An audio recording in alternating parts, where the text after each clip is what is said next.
Ja sobie, nie wiem, czy przysięgę taką złożyłem, ale taką deklarację wewnętrzną: nie przynależę, ale będę takim świeckim jezuitą.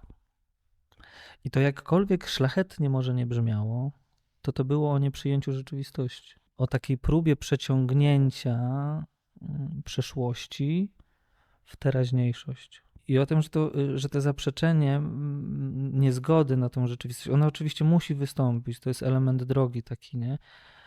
Ale można się tak za pomocą różnych też pobożnych albo szlachetnych idei też zaprzeczać. To jest trochę takim wewnętrznym oszustwem. Żebyśmy też nie demonizowali tego zaprzeczenia, bo jeżeli ono jest elementem drogi procesu, to ono też ma funkcję ochronną. Ma jakąś taką funkcję, żeby uśmierzyć ból w tym pierwszym momencie, nie? Nie da się tego pominąć. No.